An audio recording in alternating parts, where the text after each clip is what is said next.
നമ്മളുടെ ഇടയിൽ ഈ ഗ്യാസിൻ്റെ ബുദ്ധിമുട്ടുള്ളവർ, അതേപോലെ തന്നെ കീഴ്വായുവിൻ്റെ പ്രശ്നമുള്ളവർ, നെഞ്ചിരിച്ചിൽ, പുളിച്ചത് കിട്ടുക, വയറ് വീർക്കുക, ഇപ്പോൾ ടോയ്ലറ്റിൽ ഇരുന്ന് കഴിഞ്ഞാലും പൂർണ്ണമായിട്ട് നമുക്കൊരു തൃപ്തിയാവാത്ത രൂപത്തിൽ കറക്റ്റ് മലം പോകുന്നില്ല.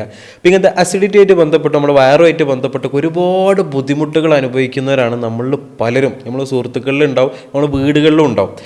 അപ്പം നമ്മളിപ്പോൾ ഇന്ന് ചർച്ച ചെയ്യാൻ പോകുന്നത് നമ്മൾ ഡോക്ടർ സിറാജ് സാറാണ് നമ്മുടെ കൂടെ ഉള്ളത്. QNB ഹെൽത്ത് കെയറിലെ മെഡിക്കൽ ഓഫീസറാണ്. ഡോക്ടർ അടുത്ത് ഇപ്പോൾ ലാസ്റ്റ് ഈ അടുത്ത് വന്നൊരു പേഷ്യൻ്റിന് എനിക്ക് തോന്നുന്നു ഫസ്റ്റ് കൺസൾട്ടേഷനിലാണ് അവർക്ക് ഈ ഒരു മാറ്റം ഉണ്ടായത്.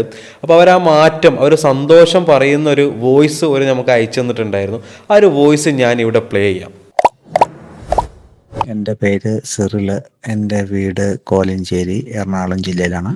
എനിക്ക് വയറിന് ഭയങ്കര അസ്വസ്ഥതയായിരുന്നു. ഇങ്ങനെ പുളിച്ച് തേട്ടി വരികയായിരുന്നു. കുറേ മരുന്നുകളൊക്കെ കഴിച്ചു, കുറവുണ്ടായില്ല. അങ്ങനെയാണ് ഡോക്ടർ സിറാജിൻ്റെ കാണാനായിട്ട് കൂട്ടുകാർ പറഞ്ഞത്. അങ്ങനെ ഞാൻ ഡോക്ടറെ കണ്ടു.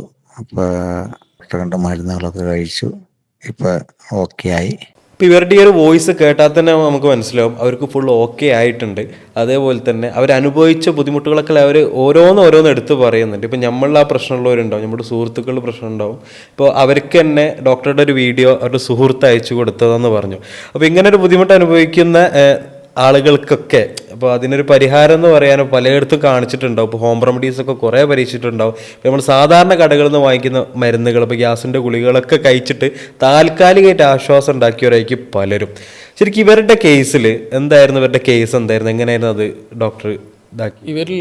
ഇവർ ഈ പറഞ്ഞതുപോലെ തന്നെ ആയിരുന്നു. പുളിച്ചത് കിട്ടലും ഗ്യാസിൻ്റെ പ്രശ്നങ്ങൾ, ഭക്ഷണം കഴിക്കാനൊക്കെ ബുദ്ധിമുട്ടില്ല. പൊതുവേ നമ്മൾ പറയുന്നൊരു സിംറ്റംസ് ഉണ്ട്, അല്ലെങ്കിൽ വയറ് സംബന്ധമായിട്ടുള്ളത്, അതൊക്കെ തന്നെ ആയിരുന്നു ഉണ്ടായിരുന്നത്. അപ്പോൾ ഇതിൽ നമ്മൾ ജസ്റ്റ് കൂടുതൽ മരുന്നൊന്നും കൊടുത്തിട്ടില്ല. ജസ്റ്റ് ഒരു 3 വീക്സ് സംതിങ് കൊടുത്തപ്പോൾ തന്നെ എന്ത് നല്ല രീതിയിൽ മാറ്റം ഉണ്ടാവുന്നുണ്ടെന്നുള്ളതാണ്. അപ്പോൾ പലപ്പോഴും നമ്മൾ ഈ ഗ്യാസ്, അസിഡിറ്റി എന്ന് പറയുമ്പോൾ പലപ്പോഴും അതിൻ്റെ യഥാർത്ഥ കാരണത്തെ അവിടെ ചെയ്യുന്നില്ല, ട്രീറ്റ് ചെയ്യുന്നില്ല എന്നുള്ളത്. നമ്മൾ അസിഡിറ്റിക്ക് വേണ്ടിയിട്ടുള്ള മറ്റു PPI പോലെയുള്ള മെഡിസിൻസ് നമ്മൾ കഴിക്കും. അപ്പോൾ ഒരു ആശ്വാസം കിട്ടും. ചിലപ്പോൾ അത് നിർത്തി കഴിഞ്ഞാൽ വീണ്ടും വരും എന്നുള്ളതാണ്. അപ്പോൾ എക്സാക്ട്ലി റൂട്ട് കോഴ്സ് കണ്ടെത്തിയിട്ട് എന്ത് ചെയ്യണം, ട്രീറ്റ്മെൻറ്റ് നടത്തുകയാണെന്നുണ്ടെങ്കിൽ കംപ്ലീറ്റ് മാറും. ഇപ്പോൾ ഈ പറഞ്ഞ പോലെ ഭക്ഷണം എന്ത് കഴിച്ചാലും ഗ്യാസുള്ള ആളുകളുണ്ട്. അതേപോലെ തന്നെ ചിലർക്ക് ചില സമയങ്ങളിൽ മാത്രമേ പ്രശ്നം ഉണ്ടാവുള്ളൂ. അതൊക്കെ ശരിക്കും എന്താണ് അതിൻ്റെ ഒരു വേരിയേഷൻ? അത് ഈ പറഞ്ഞതുപോലെ തന്നെ പലതും പല കാരണങ്ങളൊക്കെ ഉണ്ടാവില്ല. ഇപ്പോൾ സിമ്പിളായിട്ട് പറയുകയാണെന്നുണ്ടെങ്കിൽ ഇപ്പോൾ ചില ആളുകൾക്ക് ഹൈപ്പർ അസിഡിറ്റി കാരണം ഗ്യാസിന് ഇഷ്യൂസ് ഉണ്ടാവും. ചില ആളുകൾക്ക് ഹൈപ്പോ അസിഡിറ്റിൻ്റെ അളവ് ഭക്ഷണം ദഹിപ്പിക്കാനുള്ള ആസിഡ് ഇമ്പോർട്ടൻ്റ്. അപ്പോൾ ആസിഡിൻ്റെ അളവ് നമ്മുടെ വയറ്റിൽ കുറഞ്ഞു കഴിഞ്ഞാലും അസിഡിറ്റിയുടെ പ്രശ്നങ്ങളായിട്ടാണ് നമുക്ക് ഉണ്ടാവില്ല. ഒന്നെങ്കിൽ വയറ് വീർക്കുന്ന പോലെ, അല്ലെങ്കിൽ എമ്പക്കം വരുന്ന പോലെ, അല്ലെങ്കിൽ ചിലപ്പോൾ പുളിച്ചത് കിട്ടില്ല, ഇങ്ങനെ പല തരത്തിലാണ്. അപ്പോൾ ഇത് കാണുമ്പോൾ എല്ലാവർക്കും നമ്മൾ പറയുന്നത് എന്താണ്, അസിഡിറ്റി. ഇത് എല്ലാത്തിനും നമ്മൾ ഒരേ മരുന്നൊക്കെ കഴിക്കുക എന്നുള്ളതാണ്. ഗ്യാസിൻ്റെ പ്രശ്നം ഈ ഒരു മരുന്നല്ല. പക്ഷേ ചിലതെന്താണ്, ആസിഡ് കൂടിയത് കൊണ്ട് വരുന്നുണ്ട്, ചിലത് ആസിഡ് കുറഞ്ഞത് കൊണ്ടാണ് വരുന്നത്. അപ്പോൾ എല്ലാ കണ്ടീഷനിലും എന്ത് ചെയ്യാൻ പറ്റില്ല, ഒരേ മെഡിസിന്, ഒരേ ട്രീറ്റ്മെൻറ്റ്, ഒരേ ഗ്യാസിൻ്റെ ഗുളിക പറ്റില്ല. ചിലത് നമ്മൾ കഴിച്ചിട്ടുണ്ടെങ്കിൽ എന്ത് ചെയ്യും, അസിഡിറ്റി വീണ്ടും കുറയാണ് ചെയ്യുന്നത്. അപ്പോൾ ഹൈപ്പോസിഡ്, ഇപ്പോൾ ഒരാളെ വയറ്റിൽ ആസിഡ് കുറവാണ്, അപ്പോൾ അങ്ങനെയുള്ള ആ കണ്ടീഷനിൽ നമ്മൾ വീണ്ടും PPI പോലെയുള്ള മെഡിസിൻ കൊടുത്താൽ എന്ത് ചെയ്യും, വീണ്ടും മാസത്തിൻ്റെ പ്രശ്നം കുറയും. അപ്പോൾ ഇൻഡൈജഷൻ ഉണ്ടാവും, ദഹനക്കേടിൻ്റെ പ്രശ്നം നല്ല ഉണ്ടാവും. ഭക്ഷണമൊക്കെ കഴിച്ച് കഴിഞ്ഞാൽ എന്ത് ചെയ്യും, ഭക്ഷണത്തിൻ്റെ പദാർത്ഥങ്ങളൊക്കെ ഉണ്ടാകും എന്നുള്ളതാണ്. അപ്പോൾ ഓരോരോ തരത്തിലും എന്ത് ചെയ്യും, സിംറ്റംസ് കാണും. അത് ഓരോരോ റീസൺസ് അതിന് പിന്നിലുണ്ട് എന്നുള്ളതാണ്. അപ്പോൾ അതിനെന്ത് ചെയ്യണം, സ്പെസിഫിക് ആയിട്ട് തന്നെ നമ്മളത് ഫൈൻഡ് ഔട്ട് ചെയ്തിട്ട് ക്ലിയർ ചെയ്യുന്നത് വേണം. പൊതുവിൽ ആളുകൾ പറയുന്നൊരു സാധനം, ചിലപ്പോൾ ഭക്ഷണത്തിനെ പറ്റിയിട്ട് ഇപ്പോൾ കിഴങ്ങ് വർഗ്ഗങ്ങൾ കഴിച്ചാൽ, അല്ലെങ്കിൽ ഒരു കപ്പ കഴിക്കുമ്പോൾ ഒക്കെ പൊതുവിൽ നാട്ടുനടപ്പനുസരിച്ച് ചില നാട്ടുകാർ പറച്ചിലാണ് എന്ത്, ഇപ്പോൾ ഇത് കഴിക്കേണ്ടത്, ഇത് ഗ്യാസാണ്. ശരിക്കും ഈ പറഞ്ഞ ഫുഡാണോ ശരിക്കും ഗ്യാസ് ആകുന്നത്, അല്ലെങ്കിൽ ഓൾറെഡി നമ്മുടെ വയറ് പ്രോപ്പർ അല്ലാത്തത് കൊണ്ടാണോ? ഫുഡ് ഒരിക്കലും ഗ്യാസ് അല്ല. അത് ആളുകൾ പറയുന്നത് അങ്ങനെയാണ്, ഇപ്പോൾ ഇന്ന ഫുഡ് ഗ്യാസാണ് എനിക്ക് എന്ന് പറയും. ഇല്ല, അതൊരിക്കലും. അത് വേറൊരു സാധ്യതയുണ്ട്, ഇതേ ഫുഡ് മറ്റൊരാൾക്ക് പ്രശ്നമില്ല, ഇതേ ഫുഡ് മറ്റൊരാൾക്ക് പ്രശ്നമില്ല. അപ്പോൾ ഈ പ്രശ്നമുള്ള ആളുടെ വയറ് ഓക്കെ അല്ല. ആ വയറ് ഓക്കെ അല്ലാത്തത് കൊണ്ടാണ് ആ ഒരു ഫുഡ്, ഇപ്പോൾ കപ്പയാണെന്നുണ്ടെങ്കിൽ അത് പ്രോപ്പറായിട്ട് ഡൈജസ്റ്റ് ആകുന്നില്ല, അല്ലെങ്കിൽ അതിൽ നിന്നുള്ള എന്തൊരു സംഗതി വയറിന് പറ്റുന്നില്ല, വയറ് ചെറിയ ഇൻഫ്ലമേഷൻ ഉണ്ട്, അതാണ് അവിടെ സംഭവിക്കുന്നത്. അപ്പോൾ നമ്മളവിടെ കപ്പനെ കുറ്റം പറഞ്ഞിട്ട് കാര്യമില്ല. ആക്ച്വലി നമ്മുടെ വയറിന് എന്ത് ചെയ്യണം, നമ്മൾ ഓക്കെ ആക്കി കൊണ്ടുവരാം. ഇപ്പോൾ കപ്പയുടെ കേസ് എടുക്കുകയാണെങ്കിൽ നല്ല ഫൈബർ ഉണ്ടായിരിക്കും. ഇപ്പോൾ ചില കണ്ടീഷനുകൾ നമ്മൾ ഫൈബർ കൂടുതൽ കഴിച്ചാൽ ഗ്യാസ് വരും. നമ്മൾ പൊതുവെ പറയൽ എന്താ, ദഹനം ഓക്കെ ആവണമെന്നുണ്ടെങ്കിൽ, നല്ല ശോധന കിട്ടണമെന്നുണ്ടെങ്കിൽ ഫൈബർ വേണമെന്നാണ്. പക്ഷേ ചില ആളുകൾക്ക് എന്ത് ചെയ്യില്ല, ഫൈബർ പറ്റില്ല. ഈ ഫൈബർ ഉള്ള കൂടുതൽ, എസ്പെഷ്യലി നമ്മൾ വെജിറ്റബിൾസും ഫ്രൂട്ട്സും പച്ചക്കറികൾ കൂടുതൽ കഴിച്ചിട്ടുണ്ടെങ്കിൽ വയറ് നല്ല ബ്ലോട്ടിംഗ് ആയിട്ട് നല്ല ഹെവിനെസ്, ഡിസ്കംഫർട്ട് ആകുന്ന ആളുകളുണ്ട്. അപ്പോൾ അതാണ് അതിൻ്റെ ബാക്കിൽ റീസൺസുകളുണ്ട്. അപ്പോൾ ആ റീസൺ എന്ത് ചെയ്യണം, നമ്മൾ നോട്ട് ചെയ്യണം എന്നുള്ളത്. അപ്പോൾ ഇതെല്ലാത്തിനും ഈ പറഞ്ഞതുപോലെ കപ്പ അല്ല അവിടെ റീസൺ, നമ്മുടെ വയറ് അവിടെ ഓക്കെ അല്ലാത്തത് കൊണ്ടാണ് ഈ ബുദ്ധിമുട്ട് വരുന്നത്. ഇപ്പം ഡോക്ടർ നേരത്തെ പറഞ്ഞു ഡൈജഷന് കറക്റ്റ് നടക്കാത്തതുകൊണ്ടാണ്, അല്ലെങ്കിൽ ഇന്ന ഭക്ഷണം കഴിക്കുമ്പോൾ ശരിക്കും ഡൈജഷൻ നടക്കുന്നില്ല എന്നുള്ളത്. ഇപ്പോൾ ഈ ഗ്യാസിൻ്റെ ബുദ്ധിമുട്ടുള്ളത് കൊണ്ടാണോ ഡൈജഷൻ നടക്കാത്തത്, അല്ലെങ്കിൽ ചില ഭക്ഷണങ്ങൾ കൊണ്ട് മാത്രമാണോ ഡൈജഷൻ നടക്കാത്തത്? ഇത് ഗ്യാസ് എന്നുള്ളത് സിംറ്റാ, ഒരടയാളമാണ് അത്. അപ്പോൾ അതിന് ബാക്കിലും റീസൺ ഉണ്ട്. അപ്പോൾ സിമ്പിളായിട്ട് പറയുകയാണെങ്കിൽ ഇപ്പോൾ നമുക്ക് പ്രോട്ടീന് ഡൈജഷൻ, പെപ്സിൻ എന്ന് പറയുന്ന ഒരു പാർട്ടുണ്ട്, അത് ഇമ്പോർട്ടൻ്റ്, നമ്മുടെ ബോഡിക്ക് ഉണ്ടാവൽ വളരെ ഇമ്പോർട്ടൻ്റ്, നമ്മൾ പ്രോട്ടീൻ ഡൈജഷന് വേണ്ടിയിട്ട്. അപ്പോൾ ഈ പെപ്സിൻ്റെ അളവ് കുറയാണ്, പ്രോട്ടീൻ ഡൈജഷന് വേണ്ട സംഗതിയാണ്, അതിൻ്റെ അളവ് കുറയാണ്. അപ്പോൾ അങ്ങനെയുള്ള ഒരാൾ ചിക്കൻ കഴിക്കുകയാണ്, അല്ലെങ്കിൽ മറ്റെന്തെങ്കിലും പ്രോട്ടീൻ നമ്മൾ കഴിക്കുക, അപ്പോൾ പയറുവർഗ്ഗങ്ങൾ കഴിക്കുകയാണ് പ്രോട്ടീനുള്ള, പക്ഷേ ഇത് ബോഡിയിലില്ല. അപ്പോൾ ആക്ച്വലി ആ ഒരു പ്രോട്ടീൻ അവിടെ ഡൈജഷൻ നടക്കുന്നില്ല. അപ്പോൾ ആ ഒരു ഡൈജഷൻ നടക്കാത്ത അല്ലെങ്കിൽ പാർഷ്യലി ഡൈജസ്റ്റഡ് ആയിട്ടുള്ള ഭക്ഷണമാണ് പിന്നെ എന്ത് ചെയ്യുന്നത്, കുടലിലേക്ക് പോകുന്നത്. അപ്പോൾ ദഹിക്കാതൊരു സംഗതി കുടലിലെത്തി കഴിഞ്ഞാൽ എന്ത് ചെയ്യും, അവിടെ പ്യൂട്രിഫാക്ഷൻ സംഭവിച്ചിട്ട് ഗ്യാസ് ഉണ്ടാകും. അവിടെ ഒരുപാട് മൈക്രോബ്സ് ഉള്ളതാണ്. അപ്പോൾ അതുമൂലം എന്ത് ചെയ്യും, ഒരു വയറ് വീർത്തതുപോലെ. ചില ആളുകളുണ്ടല്ലോ ഭക്ഷണം കഴിച്ച് കഴിഞ്ഞാൽ ഈ രാവിലെ കഴിച്ചതായിരിക്കും, വൈകുന്നേരമായിട്ടും എന്ത് ഉണ്ടാവില്ല, വിശപ്പുണ്ടാവില്ല, വയറ് ഫുള്ളായ ഒരു കനം പിടിച്ചതുപോലെ കനം. അതിനൊക്കെ റീസൺ ഇതാണ്. അപ്പോൾ നമ്മുടെ ബോഡിയിലുള്ള ചില ദഹിക്കാൻ വേണ്ടതായിട്ടുള്ള ചില ദഹനരസങ്ങൾ കുറയുമ്പോൾ എന്ത് ചെയ്യും, ദഹന വ്യവസ്ഥ കുറയും, അല്ലെങ്കിൽ ദഹനക്കേട് നല്ലോണം ഉണ്ടാകും. അപ്പോൾ സ്വാഭാവികമായിട്ടും നല്ല ഈ ഒരു ബ്ലോട്ടിങ്ങും ഗ്യാസിൻ്റെ പ്രശ്നം നല്ലോണം ഉണ്ടാകും. ഇപ്പം നമ്മൾ തൊട്ട് മുന്നേ ആ ഒരു വോയിസ് കേട്ട ആളുണ്ടല്ലോ ഡോക്ടർ, ഒരു പേഷ്യൻ്റ്, ശരിക്കും അവർക്ക് ഭക്ഷണങ്ങളായാലും പറ്റാതിരുന്നത്, അല്ലെങ്കിൽ ഇപ്പോൾ ഗട്ട് തീരെ പ്രോപ്പർ അല്ലാതെ ആക്കിയെടുത്തത് ഗട്ടിൻ്റെ പ്രശ്നമാണ്. അത് അവർ പറയുന്നുണ്ടല്ലോ പുളിച്ചിത ഗട്ടൽ എന്നുള്ളത്. അപ്പോൾ ഈ പുളിച്ചിത ഗട്ടൽ കേസിൽ അതിൽ ഒരുപാട് നമ്മൾ ഡിസ്കസ് ചെയ്യാനുള്ള സാധനമാണ്. പലപ്പോഴും നമ്മൾ പറയാറുണ്ട് ഭക്ഷണ പദാർത്ഥങ്ങൾ മുകളിലോട്ട് വരുന്ന ഒരു ടെൻഡൻസിയാണ്, അല്ലെങ്കിൽ അത് വരുന്ന സമയത്ത് ആസിഡ് പദാർത്ഥങ്ങൾ മുകളിലോട്ട് വരുമ്പോഴാണ് അത് ഉണ്ടാകുന്നുള്ളത്. പക്ഷേ ചില കണ്ടീഷനുകളിൽ ആക്ച്വലി അങ്ങനെ വരാറില്ല. മീൻസ് നമ്മുടെ ഭക്ഷണ പദാർത്ഥങ്ങൾ മുകളിലോട്ട് വരില്ല, നോർമലി ആയിരിക്കും. പക്ഷേ അതിന് ഫങ്ഷണൽ ഹെഡ് ബേൺ എന്ന് പറയും. അതായത് ആൾക്ക് നല്ല സ്ട്രെസ് ഉണ്ട്, ആങ്സൈറ്റി കൂടുതലുണ്ട്, അത് ഉറക്കമില്ലാത്ത പ്രശ്നങ്ങളുണ്ട്. അങ്ങനെ വന്നു കഴിഞ്ഞാൽ എന്ത് ചെയ്യും, നമ്മുടെ ഈ ഒരു ഈസോഫാഗസ്, നമ്മൾ ഭക്ഷണം പോകുന്ന പൈപ്പ് ഉണ്ടല്ലോ, അതിൻ്റെ എൻഡിങ്ങിൽ എന്ത് ചെയ്യും, അവിടെയൊക്കെ ഇൻഫ്ലമേഷൻ നല്ല രീതിയിൽ വരും, അല്ലെങ്കിൽ അവിടെ നല്ല രീതിയിൽ ഹൈപ്പർ സെൻസിറ്റിവിറ്റി ഉണ്ടാകും. അപ്പോൾ സ്വാഭാവികമായിട്ടും എന്ത് ചെയ്യും, നല്ല രീതിയിൽ സെൻസേഷൻ, ചെറിയ രൂപത്തിൽ ഒരു ഭക്ഷണം തട്ടിയാൽ തന്നെ എന്ത് ചെയ്യും, ഭയങ്കരമായിട്ടുള്ള ഒരു ഹൈപ്പർ ആക്ടിവിറ്റി നമ്മുടെ ഈ ഒരു ഭാഗത്ത് ഉണ്ടാകും എന്നുള്ളതാണ്. അപ്പോൾ എല്ലതും ആക്ച്വലി പറഞ്ഞത് എന്താണ്, ബോഡിയുടെ മാത്രമല്ല, ചിലത് മൈൻഡാണ്, ചിലത് ബ്രെയിൻ റിലേറ്റഡ് ആയിട്ട് എന്ത് ചെയ്യുന്നുണ്ട്, നല്ല കണക്ഷൻ വരുന്നുണ്ട്. അപ്പോൾ അതുകൊണ്ടാണ് പലപ്പോഴും എന്ത് ചെയ്യും, നമ്മൾ ട്രീറ്റ്മെൻറ്റ് ചെയ്യുമ്പോൾ പോലും ഈ ഒരു റിലീസ് കിട്ടാത്തത്, അല്ലെങ്കിൽ അതിനൊരു റിസൾട്ട് കിട്ടാത്തത്. റീസൺ എന്താണ് അവിടെ ചില സമയത്ത് ബ്രെയിനാണ്. അത് നമ്മൾ എന്ത് ചെയ്യണം, നോക്കൽ നിർബന്ധം. ഇപ്പോൾ ചില ആളുകൾ നമ്മൾ ശ്രദ്ധിച്ച് നോക്കിയാൽ കാണും, അവരനുഭവിക്കുന്നൊരു പ്രശ്നം എന്ന് പറഞ്ഞാൽ ഭക്ഷണമൊക്കെ കറക്റ്റ് ടൈമാണ്, ഫുഡൊക്കെ കറക്റ്റായിട്ട് പോകുന്നുണ്ട്, കറക്റ്റ് ഡൈജഷനൊക്കെ നടക്കുന്ന കറക്റ്റ് ഫുഡുകളൊക്കെയാണ് അവർ കഴിക്കുന്നത്. എന്നാലും ഇവർക്ക് കറക്റ്റ് മലം പോവാത്ത ബുദ്ധിമുട്ട്, അതേപോലെ തന്നെ കീഴ്വായുവിൻ്റെ പ്രശ്നം സ്ഥിരമായിട്ട്, അതിന് എന്ത് ഭക്ഷണം കഴിച്ചാലും ഇവർക്ക് എന്ത് ചെയ്യും, ദഹനമൊക്കെ കറക്റ്റ് നടക്കുന്നുണ്ടാവും, പക്ഷേ ഈ ഒരു ബുദ്ധിമുട്ട് സ്ഥിരമായിട്ടുള്ളവർ, അത് ശരിക്കും എന്താണ്? അത് ആക്ച്വലി അങ്ങനെയുള്ള കേസുകൾ ആക്ച്വലി കുടലിൽ എന്തെങ്കിലും പ്രശ്നം ഉണ്ടാവുന്ന സമയത്താണ് ഇത് ഉണ്ടാവല്. ഇപ്പം നമ്മൾ നേരത്തെ പറഞ്ഞത് കൂടുതൽ ആളുകൾക്ക് ഇപ്പോൾ ഈ പറഞ്ഞ സാധനം ഉണ്ടായിരിക്കും, മീൻസ് വയറ്റിൽ വലിയ പ്രശ്നം ഉണ്ടായിരിക്കില്ല, ഭക്ഷണമൊക്കെ ഓക്കെ ആയിരിക്കും, വിശപ്പുണ്ടായിരിക്കും, ഒക്കെ ഉണ്ടായിരിക്കും. പക്ഷേ ഈ ഒരു കുടലിൻ്റെ മൂവ്മെൻറ്റ്, അല്ലെങ്കിൽ അവിടുത്തെ അബ്സോർപ്ഷനും കാര്യങ്ങളും പ്രോപ്പറായി കഴിഞ്ഞാൽ എന്ത് ചെയ്യും, ശരിക്കും മലം പോകില്ല എന്നുള്ളത്. ഇപ്പോൾ സിമ്പിളായിട്ട് പറയുകയാണെന്നുണ്ടെങ്കിൽ ഇപ്പോൾ കുടലിനൊരു പെരിസ്റ്റാൽറ്റിക് മൂവ്മെൻറ്റ് പറഞ്ഞൊരു മൂവ്മെൻറ്റ് ഉണ്ട്. അത് മലം അല്ലെങ്കിൽ ഭക്ഷണ പദാർത്ഥങ്ങൾ കുടലിൽ നിന്ന് ഇങ്ങനെ മൂവ് ചെയ്യണമെന്നുണ്ടെങ്കിൽ അതിനൊരു നിശ്ചിത എമൗണ്ടിൽ എന്ത് ചെയ്യും, അതിങ്ങനെ ഫ്രീക്വൻസിയിൽ അത് മൂവ് ചെയ്തുകൊണ്ട് നിൽക്കണം.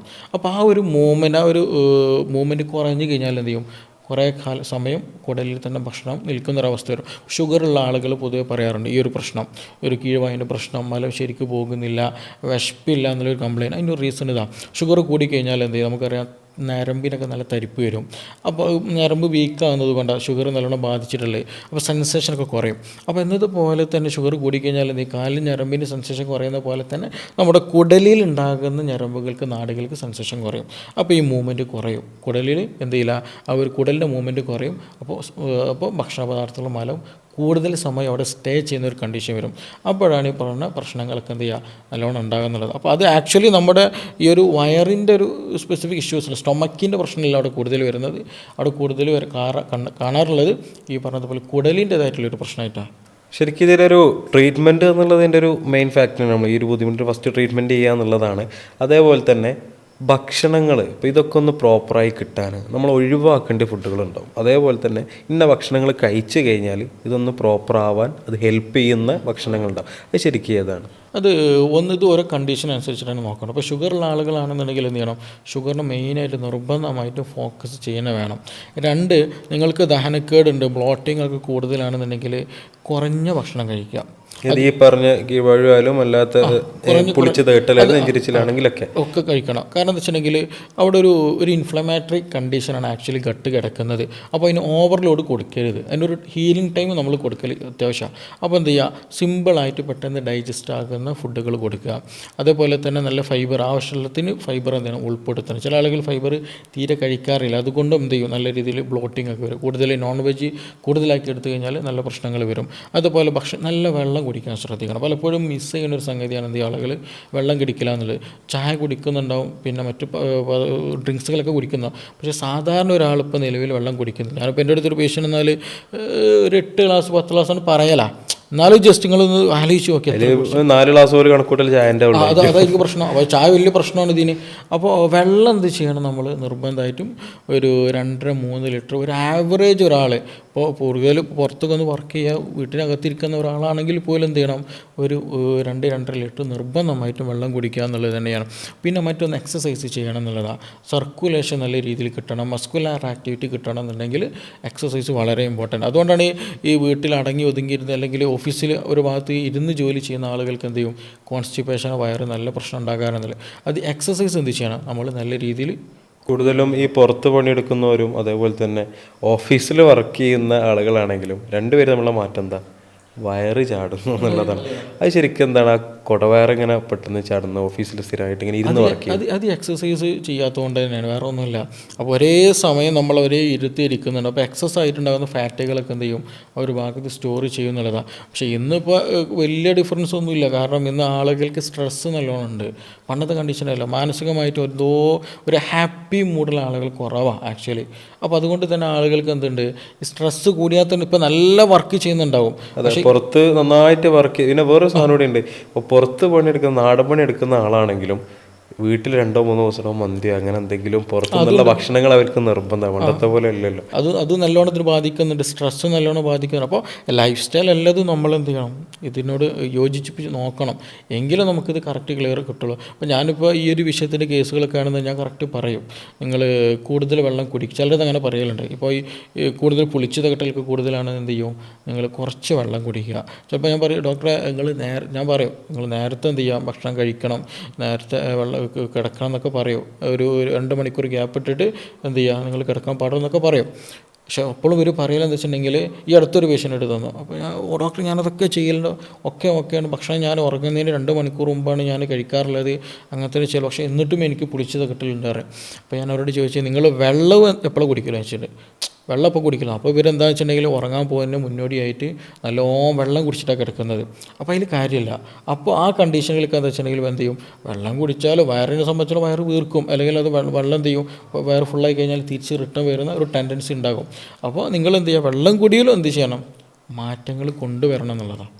നമ്മളിപ്പോൾ ഫുഡിൻ്റെ കാര്യം ഡിസ്കസ് ചെയ്യുന്നിടത്ത് തന്നെ ഇപ്പോൾ ഹെവി ഫുഡ്സ് ആയാലും നോർമൽ ഫുഡൊക്കെ കഴിച്ച് കഴിഞ്ഞാൽ ഇപ്പോൾ നമ്മളാണെങ്കിലൊക്കെ എന്ത് ചെയ്യും, ആളുകളൊരു സോഫ്റ്റ് ഡ്രിങ്ക്, ഇപ്പോൾ പെപ്സിയോ സാധനം ഇപ്പോൾ എന്തെങ്കിലും ഒന്ന് കുടിച്ചിട്ട് ദഹനം കറക്റ്റായിട്ട് നടക്കാൻ വേണ്ടിയിട്ട്, അപ്പോൾ നമുക്ക് തിരിച്ചൊരു ഗ്യാസ് കയറുന്നൊരു ഫീൽ കിട്ടും. ശരിക്കും അതുകൊണ്ട് ശരിക്കും ദഹനം നടക്കുന്നുണ്ടോ? അതുകൊണ്ട് ഒരു ഉപകാരമില്ല. അത് ആക്ച്വലി അവിടെ ഒരു വെള്ളം അതുപോലെ കാർബണേറ്റഡ് ആണ്, അതിൽ കുറച്ച് ഷുഗർ ഉണ്ട് എന്നല്ലാണ്ട് കുറച്ചൊരു ഫ്ലേവറും. അതൊരിക്കലും എന്ത് ചെയ്യുന്നില്ല, ദഹനത്തെ കൂടുതൽ സഹായിക്കണമെന്നില്ല അവിടെ. അത് ഈ പറഞ്ഞതുപോലെ നമ്മളിപ്പോൾ ഒരു 100% ഗ്യാസിലൊരു സംഗതി കുടിക്കുക, അതിന് എന്ത് ചെയ്യും, നമ്മൾ ആ ഒരു എൻവയോൺമെൻറ്റിലേക്ക് പോകും. മന്തിയൊക്കെ കഴിച്ചാണെന്നുണ്ടെങ്കിൽ ആ ഒരു എൻവയോൺമെൻറ്റിലേക്ക് പോകും, അതിനൊരു 80% ചിലപ്പോൾ തിരിച്ചു വന്നേക്കും. നമുക്കപ്പോൾ ഒരു കംഫർട്ട് ഫീൽ ചെയ്യും. ബട്ട് 20% എന്ത് ചെയ്യും, അവിടെ തന്നെ കെട്ടിക്കിടക്കും. അത് നമ്മളറിയില്ല. നമുക്കവർ പുറത്തേക്ക് വന്നത് നമുക്ക് ഫീൽ ഉണ്ടല്ലോ, പക്ഷെ അവിടെ ബാക്കിയുള്ളത് അറിയില്ല. അപ്പോൾ അത് നല്ല രീതിയിൽ എന്ത് ചെയ്യുന്നു, ഗ്യാസിന് പ്രശ്നം ഉണ്ടാക്കുന്നുള്ളതാണ്. അപ്പോൾ അതുകൊണ്ട് തന്നെ കണ്ടിന്യൂ ആയിട്ട് എടുക്കുന്ന ആളുകൾക്ക് അസിഡിറ്റിയും അല്ലെങ്കിൽ പുളിച്ചത കിട്ടലും ഇൻഡൈജഷനും പൊതുവേ കണ്ടുവരാറുണ്ട് എന്നുള്ളതാണ്. അപ്പോൾ അത് നമ്മൾ നിർബന്ധമായിട്ട് ഒഴിവാക്കണം. നമുക്ക് വേണമെന്നുണ്ടെങ്കിൽ എന്ത് ചെയ്യുക, എന്തെങ്കിലും ലൈം ടീ പോലെയുള്ളതൊക്കെ എന്ത് ചെയ്യാം ഉൾപ്പെടുത്തുക, എന്തെങ്കിലും ഗ്രാമ്പു ഇട്ടിട്ടുള്ള വെള്ളം, അല്ലെങ്കിൽ നമ്മൾ പട്ട ഇട്ടിട്ടുള്ള വെള്ളം, അങ്ങനത്തെ കുടിക്കുക. അതിന് പ്രശ്നം അതൊക്കെ ഡൈജഷൻ ഒന്നുകൂടെ ഇമ്പ്രൂവ് ആക്കും. അതുപോലെ ചുക്ക്, അതൊക്കെ നല്ലതാണ്. പക്ഷേ ഇതൊരിക്കലും എന്ത് ചെയ്യരുത്, നമ്മൾ യൂസ് ചെയ്യരുത്. അതേപോലെ തന്നെയാണ് ഇപ്പോൾ ഈ സോഫ്റ്റ് ഡ്രിങ്ക് ഇപ്പോൾ എന്ത് കുടിച്ചാലും അതൊരു അഡിക്ഷൻ പോലെയാണ് നമ്മളത്. അതേപോലെ തന്നെ ചായ ഭയങ്കരമായിട്ട് അഡിക്റ്റഡ് ആയിട്ടുള്ള ഒരുപാട് ആളുകൾ നമ്മൾ കാണലുണ്ട്. ഇപ്പം രാവിലെ തന്നെ 2 ചായ, ഇനിയിപ്പോൾ ഒറ്റ ഇരുത്തത്തിലാണെങ്കിൽ ഒരു ചായ കുടിച്ച് കഴിഞ്ഞ് ഇപ്പോൾ സ്നാക്ക് ബാക്കിയാണെങ്കിൽ പിന്നെ ഒരു ചായയും കൂടി ഒക്കെ അവിടെ നിന്ന് പറഞ്ഞ് ദിവസം ഒരു 5-8 ചായ കുടിക്കുന്ന ആളുകൾ നമ്മൾ. ശരിക്കും ഈ ചായ ഇങ്ങനെ ഈ അസിഡിറ്റി പ്രോബ്ലം അല്ലെങ്കിൽ വേറെ സംബന്ധം എന്തെങ്കിലും ബുദ്ധിമുട്ടുണ്ടാക്കുന്നുണ്ടോ? ചായ നല്ലതല്ല ആക്ച്വലി, എസ്പെഷ്യലി അസിഡിറ്റി ഉള്ള ആളുകൾക്ക്, കൂടുതൽ നെഞ്ചരിച്ചിലൊക്കെ ഉള്ള ആളുകൾക്ക്. കാരണം ചില ആളുകൾക്ക് ഇതിലുണ്ടാകുന്ന കഫീനും ഇതിനുള്ള കണ്ടന്റുകളൊക്കെ ട്രിഗറിങ് ഉണ്ടാക്കും നമ്മുടെ ഒരു ഗട്ട് ലൈനിങ്ങിൽ, ഇൻറ്റസ്റ്റൈൻ ലൈനിങ്ങിൽ, അതേപോലെ തന്നെ സ്റ്റൊമക്ക് ലൈനിങ്ങിലൊക്കെ എന്ത് ചെയ്യും, ഒരു ഇൻഫ്ലമേറ്ററി ആക്ഷൻ അവിടെ ഉണ്ടാക്കുന്നുണ്ട്. അപ്പോൾ കൂടുതൽ എന്ത് ചെയ്യരുത്, ചായ കുടിക്കരുത്. അത് ചില ആളുകൾക്ക് നല്ല രീതിയിൽ ബുദ്ധിമുട്ടുകൾ ഉണ്ടാകും. അത് അവർക്ക് തന്നെ അറിയാം, അത് കുടിച്ച് കഴിഞ്ഞാൽ എനിക്ക് പ്രശ്നമാണെന്നുള്ളത്. അപ്പോൾ അത് മാക്സിമം എന്ത് ചെയ്യണം, നമ്മൾ ഒഴിവാക്കി തന്നെ വേണം എന്നുള്ളതാണ്.